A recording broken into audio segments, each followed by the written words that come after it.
RMC, 6h, 9h, Bourdin Direct. Bien, Didier Migaud, bonjour. Bonjour. Bonjour. Alors, j'ai entre les mains le rapport public annuel de la Cour des comptes que vous présidez, Didier Migaud. Je résume, vous allez ajouter, mauvaise gestion de l'argent public, dysfonctionnement dans le système de régulation médicale, vous avez me parlé des urgences, mauvais entretien du mobilier national, inefficacité en matière de sécurité alimentaire, avantage des employés d'EDF. Autre chose encore dans votre rapport, oui. Il n'y a pas que ça, mais c'est déjà beaucoup. Il n'y a pas que ça, mais il y a aussi des choses qui fonctionnent. Il y a aussi des recommandations qui sont suivies par l'ensemble des pouvoirs publics. Il ne faut pas non plus tracer un tableau trop noir. C'est normal, la Cour des comptes est faite pour ça, de pointer les dysfonctionnements. Et il y en a, bien évidemment. Bon, nous souhaitons justement faire des propositions constructives pour que, en fait, l'action publique soit à la fois plus transparente, plus efficace, plus efficiente. Je pense l'avoir déjà dit à votre antenne. Nous avons un sujet en France au niveau de la dépense publique. Oui. Il ne m'appartient pas d'apprécier le niveau de la dépense publique en France par rapport à d'autres pays, mais ce que nous pouvons constater, c'est qu'il est beaucoup plus élevé que dans beaucoup d'autres pays qui nous sont comparables. Or, notre action publique n'est pas toujours à la hauteur de la dépense. À la hauteur de la dépense. Bon, nous sommes sur le podium quand il s'agit de dépenser. Nous ne sommes pas sur le podium quand il s'agit d'apprécier l'efficacité et l'efficience de l'action publique. Nous avons des marges. Donc nos services publics ne seraient pas suffisamment efficaces. Suffisamment. Alors certains le sont. Oui, bien sûr. Bien évidemment. Mais on voit qu'on pourrait avoir une action publique plus efficace, plus efficiente, sans obligatoirement dépenser plus d'argent. Mauvaise gestion de l'argent public, donc.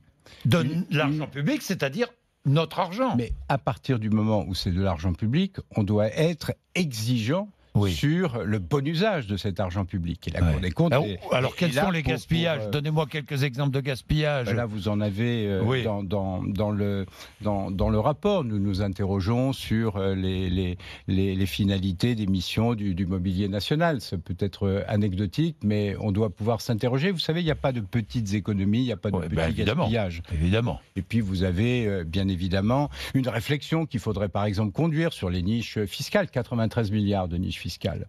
Bon, donc, alors, il faut quoi ? Il y en a 473, nous disait hier Gérald Darmanin. Ça peut varier d'une année sur l'autre, parce que parfois Bercy fait passer d'une niche fiscale à une modalité. Il faut les supprimer, il faut les revisiter. Je prends par exemple l'impôt sur les sociétés. Le fait qu'il soit élevé dans notre pays à plus de 33%. Mais il va baisser, il va passer à 28. 28, voire 25. Voire 25, oui. Un certain nombre de niches fiscales ont été créées d'une certaine façon pour limiter les effets d'un taux élevé d'impôt sur les sociétés. Eh bien, à partir du moment où vous baissez le taux de l'impôt sur les sociétés, il y a des niches fiscales qui doivent être revisitées, bien évidemment, remises en cause. Et les niches fiscales concernant le travail à domicile ou concernant les particuliers, est-ce qu'il faut y toucher ou pas, Didier Migaud ? Ça, je ne suis pas un responsable politique. Ce que nous faisons comme travail, c'est de mesurer les conséquences de telle ou telle décision sur nos comptes publics. Or, c'est vrai, nous avons dans notre rapport constaté la fragilité du redressement des comptes publics, puisque le déficit des comptes publics sur l'année 2018 sera proche de celui de 2017, donc peu de progrès sur le redressement de nos comptes publics. Et vous dites c'est impératif. Mais regardez la situation. Il est impératif d'équilibrer. D'équilibrer ou de redresser. Ou de redresser les comptes publics. Pourquoi ? Parce que à partir du moment où les comptes ne sont pas équilibrés, ça veut dire que votre endettement augmente. Et que vous êtes dépendant des marchés financiers. Mais vous êtes un affreux libéral, Didier Migaud. C'est ce que je... Non, je dis affreux libéral, c'est ce que j'entends dans la bouche de certains. Je ne le crois pas, nous ne sommes pas du tout dogmatiques. Ce que nous disons, c'est nous avons pu augmenter très sensiblement la dette dans notre pays sans conséquence, puisque la charge d'intérêt parallèlement a baissé, puisque les taux d'intérêt étaient exceptionnellement bas. Mais c'est une période qui est en train de s'estomper. On voit que les taux d'intérêt vont augmenter. Et il y a des conséquences, bien évidemment. C'est une augmentation d'1% des taux d'intérêt, c'est immédiatement 2 milliards. Ce sont des marges l'année suivante. Ce sont donc des marges de manœuvre en moins. Je prends l'exemple de l'Italie, où on a un gouvernement, là aussi, je n'ai pas apprécié, mais c'est un gouvernement qui a dit « je ne tiendrai pas compte d'un certain nombre de recommandations que me fait la Commission, je propose un déficit à 2,4 ». Bon, quelques mois après, quand vous comparez les déclarations de membres du gouvernement italien par rapport à celles qu'il faisait 4 mois précédemment, vous avez pu observer un certain nombre de changements. Pourquoi ? C'est pas tant parce qu'ils ont eu peur des réactions de la Commission. Ce sont les marchés financiers avec des taux d'intérêt qui ont augmenté. Donc, du coup, le gouvernement italien a dû prendre des mesures pour maîtriser davantage ses comptes publics. Les mesures pour calmer la colère des Gilets jaunes, ça plombe les efforts de redressement des finances publiques ?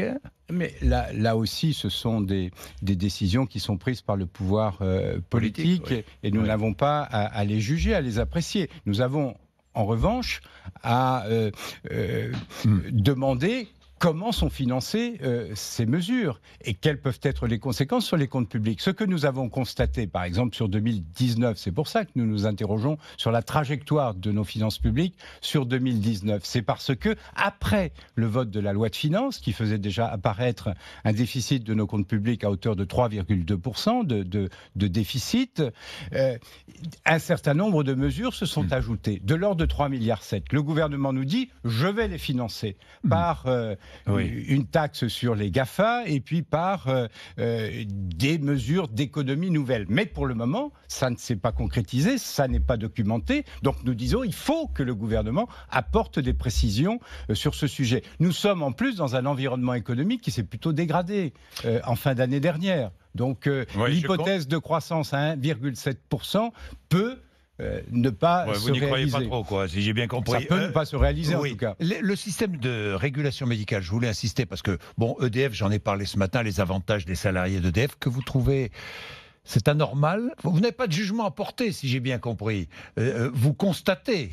Nous nous interrogeons sur un avantage énergie qui n'est pas plafonné.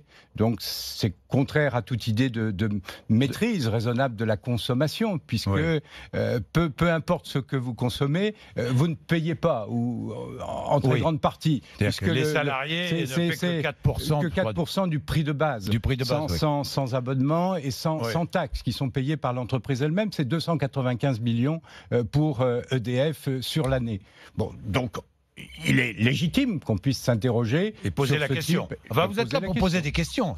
Vous faites des rapports, des constats et vous posez des questions. Nous ne sommes pas dans un gouvernement des juges. Exactement. Donc, exactement. Au pouvoir politique. Quelques mots sur les urgences hospitalières. Vous en parlez. Qu'est-ce qui se passe avec les urgences ? Qu'avez-vous constaté ? On voit qu'elles sont très sollicitées. Nous avons des services d'urgence qui sont d'ailleurs remarquables, avec un dévouement de la part des personnels qui est exceptionnel. Bon. Mais nous constatons qu'il y a entre 10 et 20% de passages aux urgences qui en fait, n'auraient pas dû passer aux urgences. Nous avons un problème en France, là aussi, d'articulation entre l'hôpital et la médecine de ville. Bon, et donc là aussi, il faut y réfléchir. C'est pas parce que vous avez quelque chose qu'obligatoirement vous devez aller aux urgences. Donc voilà, nous invitons aussi à nous interroger à cette meilleure articulation entre la médecine de ville et l'hôpital. Vous êtes des lanceurs d'alerte en quelque sorte, la Cour des comptes. J'ai une dernière question. Est-ce qu'il faut rendre contraignantes les recommandations de la Cour des comptes ? Nous serions dans un gouvernement des juges. En revanche, nous publions nos rapports. Donc, il est à l'intention des décideurs, il est à l'intention des citoyens. Nous sommes là pour objectiver le débat public. Compte tenu que nous sommes une juridiction indépendante, nous avons aussi des procédures. Nous contredisons avec ceux que nous contrôlons. Et à l'heure où beaucoup de fausses informations en fait circulent, c'est important, je crois, de pouvoir objectiver le débat public. Où est-ce qu'on peut consulter votre rapport? Nous avons un site, Allez-y. internet, donc vous tapez Cour des comptes Et vous trouvez vous accéderez le rapport. à notre C'est très site. intéressant à feuilleter, hein, vraiment franchement. Merci beaucoup. Je l'espère. Merci Didier Migaud d'être venu nous voir.